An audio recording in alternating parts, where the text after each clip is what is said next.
Assalamualaikum warahmatullahi wabarakatuh.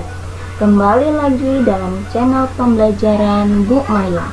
Nah, anak-anakku, bagaimana kabar kalian semua? Semoga kalian semua dalam keadaan sehat walafiat dan selalu ceria. Oke, sebelum Ibu masuk ke materi, nah jangan lupa ya di subscribe, di like, di komen, dan di-share video pembelajaran ini agar dapat bermanfaat untuk yang lainnya. Oke, sebelum Ibu masuk, minggu lalu kita sudah membahas tentang rangkaian arus searah, bukan? Nah, kali ini kita akan mempelajari tentang gejala listrik statis yang berhubungan dengan kehidupan manusia.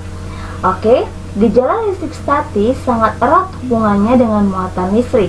Pembahasan listrik statis mencakup gaya kolom, kuat medan listrik, energi potensial listrik, dan komponen listrik yaitu kapasitor.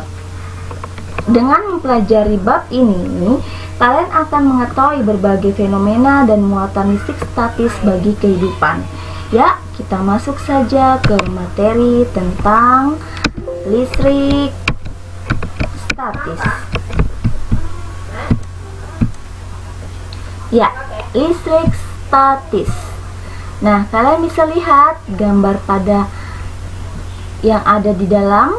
Di sini adalah penggaris yang didekatkan dengan potongan kertas. Nah, kita nanti akan membahas fenomena tersebut. Oke? Nah, lihatlah gambar penggaris yang didekatkan dengan potongan kertas berikut. Kira-kira apa yang bisa kalian simpulkan dari pengamatan tersebut, anak-anak? Ya,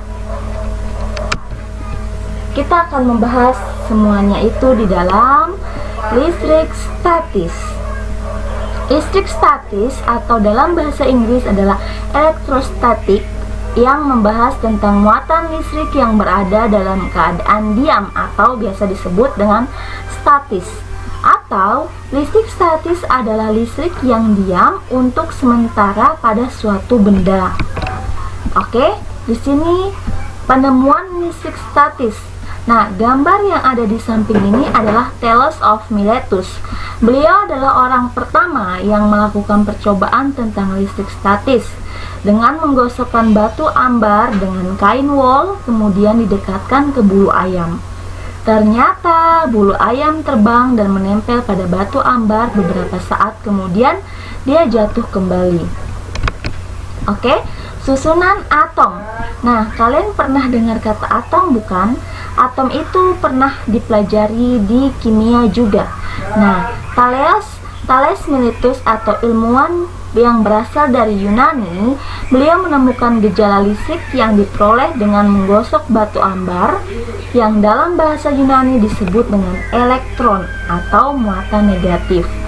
Nah, setelah digosokkan, ternyata batu ambar tersebut dapat menarik benda-benda kecil yang berada di dekatnya. Sifat seperti ini dalam ilmu listrik disebut dengan elektrifikasi. Listrik yang terjadi pada batu ambar yang digosok disebut dengan listrik statis, yaitu listrik yang tidak mengalir atau listrik yang diam. Teori atom. Suatu zat terdiri atas partikel-partikel kecil yang biasa disebut dengan atom, yang berasal dari kata atomos, yang artinya tidak dapat dibagi-bagi lagi. Tetapi dalam perkembangannya ternyata atom masih dapat diuraikan lagi. Nah, kalian bisa lihat di sini, ini adalah contoh seperti bentuk atom. Nah, ini adalah muatan, yang merah ini adalah muatan negatif atau biasa disebut dengan elektron. Yang hitam ini adalah muatan positif yang biasa disebut dengan proton, dan yang biru ini adalah muatan tidak bernetral atau muatan netral atau biasa disebut dengan neutron. Oke, atom terdiri atas dua bagian. Yang pertama, inti atom yang berada di tengah. Ini adalah yang di tengah-tengah ini adalah inti atom. Di dalam inti atom terdapat muatan positif atau proton dan muatan netral atau neutron. Sedangkan yang di pinggir ini adalah kulit atom. Nah, kulit atom ini terdiri atas partikel-partikel yang bermuatan negatif yang mengiringi inti atom, atau partikel yang bermuatan negatif tersebut disebut dengan elektron.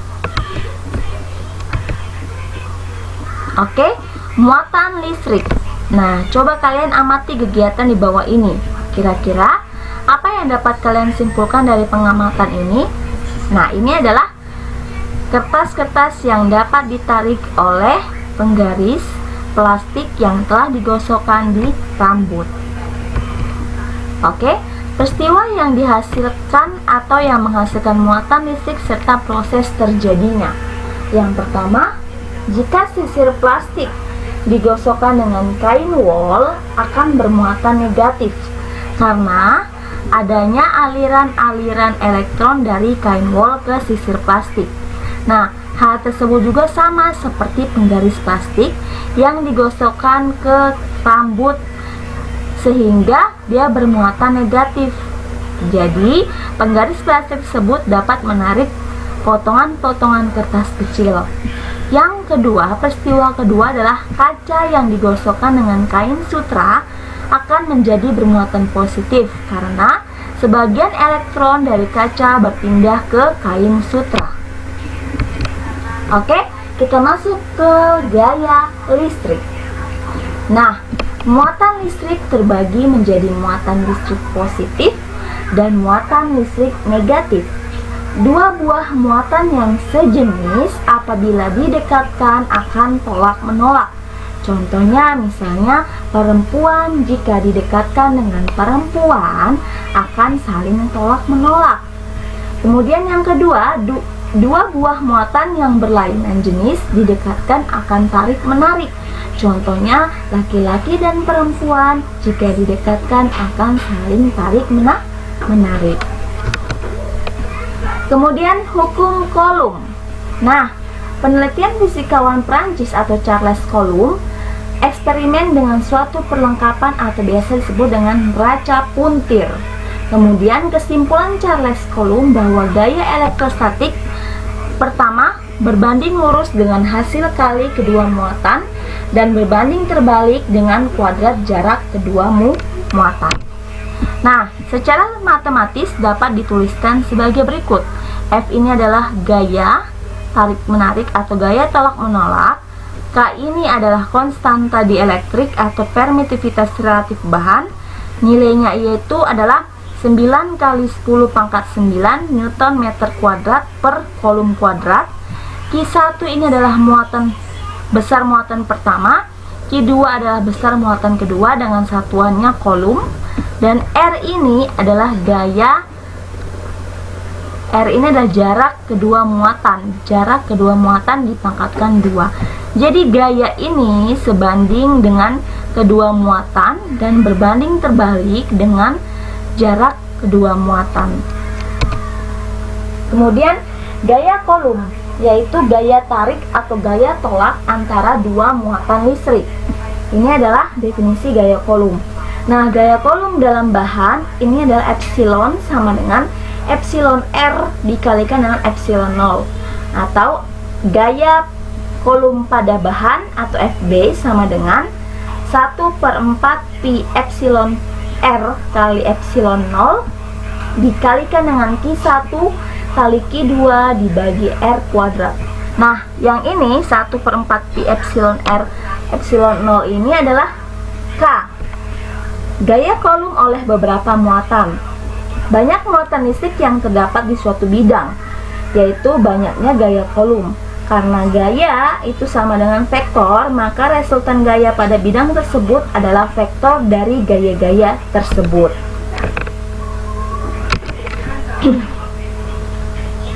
Resultan dari seluruh gaya. Nah, kalian bisa lihat di sini ada gambar.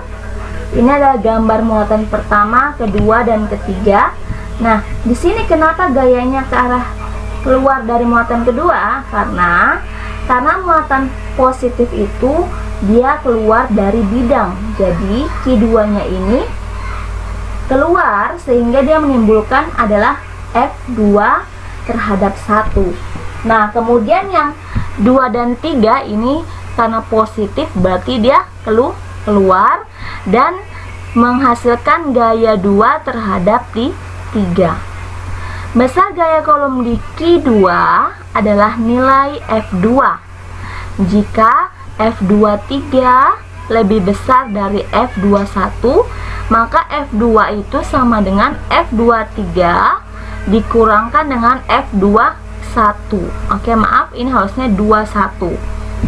Apabila F23 dan F21 membentuk sudut alfa, maka besarnya gaya kolom di Q2 dapat ditemukan dengan perhitungan sebagai berikut. F2 sama dengan akar dari F21 kuadrat ditambah F23 kuadrat ditambah 2F21 dikalikan dengan F23 dikalikan dengan cos alfa. Nah, rumus ini sudah pernah kalian dapatkan di kelas 1 SMA. Nah, oke, kita masuk ke dalam contoh soal. Contoh soal yang pertama, 2 buah muatan listrik masing-masing besarnya 3 kali 10 pangkat min 6 kolom dan 9 kali 10 pangkat min 6 kolom terpisah pada jarak 3 cm. Tentukan besarnya gaya listrik yang bekerja pada masing-masing muatan tersebut. Langkah pertama ditulis diketahui, yaitu Q1 3 kali 10 pangkat min 6 kolom, Q2 9 kali 10 pangkat min 6 kolom, dan R nya 3 cm. Cm kita ubah ke meter, karena dia naik 2 tangga berarti dibagi dengan 100. 3 bagi 100 sama dengan 3 kali 10 pangkat min 2 meter. K nya 9 kali 10 pangkat 9 Newton meter kuadrat per kolom kuadrat. Jika di dalam soal tidak terdapat nilai K atau tidak dituliskan nilai K, kalian sudah harus hafal K itu besarnya 9 kali 10 pangkat 9. Nah, kemudian apa yang ditanyakan? Yang ditanyakan adalah F nya. F nya itu yang ditanyakan nih. Penyelesaiannya pakai rumus yang tadi. F sama dengan K Q1 Q2 per R kuadrat. K nya ditulis 9 kali 10 pangkat 9, Q1 nya 3 kali 10 pangkat min 6, Q2 nya 9 kali 10 pangkat min 6 dibagi R nya pakai yang ini 3 kali 10 pangkat min 2 dipangkatkan 2. 9 kali 9 dikalikan dengan 3 dikalikan dengan 10 pangkat 9 dikalikan dengan 10 pangkat min 6 dikalikan dengan 10 pangkat min 6. Kita perkalikan dulu, kita kalikan dia di ruas atas dulu, kemudian dibagi dengan ruas bagian bawah. 3 dipangkatkan 2 itu 9 dikalikan dengan 10 pangkat min 2 dipangkatkan 2 berarti min 2 kali 2 berarti min 4. 9 yang di atas sama 9 yang di bawah bisa dibagi, berarti 9 bagi 9 sama dengan 1. Jadi sisanya adalah 9 kali 3 27, 10 pangkat 9 dikalikan dengan 10 pangkat min 6 dikalikan dengan 10 pangkat min 6. Kalau perkalian pangkatnya dijumlah, min 6 ditambah min 6 berarti sama dengan min 6 ditambah min 6 itu hasilnya min 12 dibagi dengan tadi sisanya 1 ini kan, jadi 1 dikalikan dengan 10 pangkat min 4 sama dengan 27 dibagi dengan 1 sama dengan 27 dikalikan dengan 10 pangkat min 3. Min 3 dapat dari mana? Didapat dari 10 pangkat 9 dikalikan dengan 10 pangkat min 12. Kalau perkalian pangkatnya ditambah berarti 9 ditambah min 12. Jadi 9 kurang 12 artinya 12 kurang 9 yaitu min 3. Dibagi dengan 10 pangkat min 4 sama dengan 27 kali 10 pangkat min 3 dikalikan dengan 10 pangkat 4. Min 4 naik ke atas jadinya dia positif 4. 27 dikalikan dengan 10 pangkat min 3 kali 10 pangkat 4. Kalau perkalian pangkatnya dijumlah, min 3 ditambah 4 jadi 4 kurang 3 sama dengan 1. 27 kali 10 pangkat 1 sama dengan 270 Newton. Oke, contoh nomor 2 yaitu 3 buah benda A, B, dan C masing-masing bermuatan listrik sebesar 3 kali 10 pangkat min 8 kolom, 6 kali 10 pangkat min 8 kolom, dan 2 kali 10 pangkat min 8 kolom yang terletak dalam satu garis lurus dengan jarak AB adalah 3 cm dan jarak BC adalah 6 cm. Tentukan besarnya gaya kolom yang dialami oleh muatan di titik B.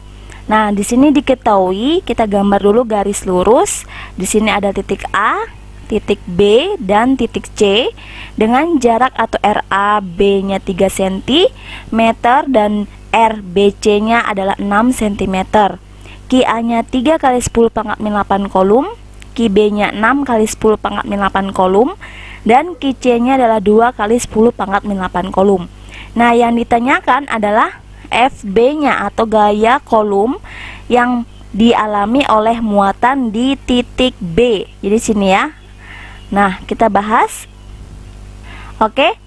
Di sini tadi kita sudah gambar ya, titik A, B, dan C. Nah, gaya kolom yang dialami di titik B, di sini titik B ini bermuatan positif. Muatan di B ini positif karena di B positif berarti arahnya itu keluar ke bidang, keluar dari bidang titik B-nya. Jadi FBA-nya ini ke arah kiri dan FBC-nya ini ke arah kanan. Karena mereka saling tolak menolak, makanya dikurang di sini yang sudah tadi ada di penjelasannya. Jadi FB-nya itu adalah, kita lihat jarak yang paling panjang yang mana, BC. Jadi FBC-nya dikurang dengan FBA-nya. Nah, rumusnya adalah FBC itu kita bikin rumusnya K kali QB kali QC dibagi dengan RBC dikuadratkan dikurang dengan FBA-nya yaitu K kali QB kali QA per RBA kuadrat. Nah, dari semua ini yang sama itu adalah K sama QB. Jadi K sama QB kita keluarkan, K kali QB dalam kurung QC dibagi RBC kuadrat dikurang QA dibagi RBA kuadrat. Nah, K-nya di sini adalah 9 kali 10 pangkat 9 dikalikan dengan QB-nya 6 kali 10 pangkat min 8 dalam kurung QC-nya 2 kali 10 pangkat min 8 dibagi dengan RBC-nya ini 6 kali 10 pangkat min 2 dipangkatkan 2. Tadi kan 6 cm diubah ke meter berarti dibagi dengan 100, jadi 6 kali 10 pangkat min 2 dipangkatkan 2. Dikurang dengan QA-nya 3 kali 10 pangkat min 8 dibagi dengan 3 kali 10 pangkat min 2 dipangkatkan 2. Tadi jarak RBA-nya kan 3. Jadi kalau RBA-nya 3 cm, jadi kita harus ubah ke meter, jadi dibagi dengan 100. Makanya di sini 3 kali 10 pangkat min 2. Kemudian 9 kali 6 itu adalah 54 kali 10 pangkat 1. 10 pangkat 1-nya dapat dari mana? 10 pangkat 1-nya itu didapat dari 9. Ini 9, 10 pangkat 9 dikalikan dengan 10 pangkat min 8. Nah, kalau perkalian pangkatnya ditambah, berarti 9 tambah dalam kurung min 8, berarti 9 kurang 8 sama dengan 1. Dikali dengan 2 kali 10 pangkat min 8 dibagi dengan 6 dipangkatkan 2, berarti 36 dikalikan dengan 10 pangkat min 2 dipangkatkan 2. Kalau 10 pangkat min 2 dipangkatkan 2 berarti pangkatnya itu kita kali, min 2 kali 2 hasilnya min 4. Dikurang dengan 3 kali 10 pangkat min 8 dibagi dengan 3 dipangkatkan 2 jadi 9 dikalikan dengan 10 pangkat min 2 dipangkatkan 2 berarti 10 pangkat min 2 dikali 2 sama dengan 10 pangkat min 4. 54 kali 10 pangkat 1 tetap dikalikan dalam kurung. Nah, 36 sama 9 ini KPK-nya berapa? KPK-nya yaitu 36. Jadi 36 kali 10 pangkat min 4 itu adalah KPK-nya. 36 kali 10 pangkat min 4 dibagi dengan 36 kali 10 pangkat min 4 sama dengan 1. 1 ini kita kalikan dengan yang di atas, jadi 1 kali 2 kali 10 pangkat min 8. Hasilnya tetap 2 kali 10 pangkat min 8. Kemudian dikurang dengan 36 kali 10 pangkat min 4 dibagi dengan 9 kali 10 pangkat min 4. sama dengan 4. 4 kita kalikan dengan yang di atas, jadi 4 kali 3 kali 10 pangkat min 8. Artinya 4 kali 3 12 kali 10 pangkat min 8. 54 kali 10 pangkat 1 tetap, dalam kurung 2 dikurang dengan 12. Jadi artinya 12 kita kurangkan dengan 2, hasilnya 10. Karena tanda 12 ini negatif yang besar, jadi di sini min 10 dikalikan dengan 10 pangkat min 8. Dibagi dengan 36 kali 10 pangkat min 4.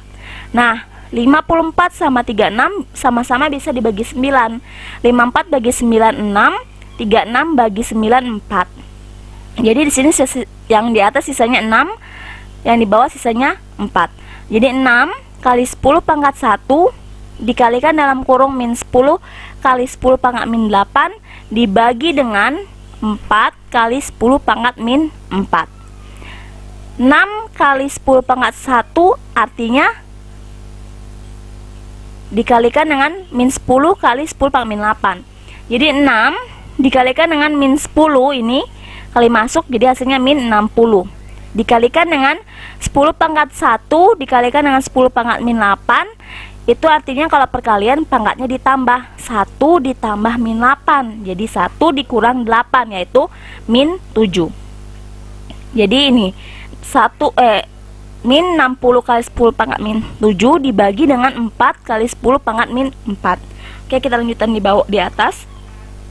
Jadi FB nya itu sama dengan min 60 dibagi dengan 4 yaitu min 15 dikalikan dengan 10 pangkat min 7 dibagi dengan 10 pangkat min 4. Kalau pembagian pangkatnya dikurang, berarti min 7 dikurang dalam kurung min 4, artinya min 7 ditambah 4, atau min 4 ini bisa naik ke atas jadinya sini positif. Jadi min 15 kali 10 pangkat min 7 kali 10 pangkat 4 perkalian pangkatnya ditambah, min 7 tambah 4 artinya min 3. Nah 15 ini kita jadikan 1,5. Jadi 1,5 kita kalikan dengan 10 pangkat 1 dikalikan dengan 10 pangkat min 3, berarti 1 tambah min 3 artinya min 2. Jadi hasilnya adalah min 1,5 kali 10 pangkat min 2 Newton. Nah, anak-anak perlu tahu bahwa tanda min ini yaitu artinya arah gaya ke kiri atau ke arah titik A. Ini arahnya ke kiri, ke arah titik A atau ke arah kiri. Kalau seandainya di sini positif, berarti tanda positif itu artinya bahwa gaya ke arah kanan atau ke titik C. Oke, sudah mengerti? Oke, terima kasih. Wassalamualaikum warahmatullahi wabarakatuh.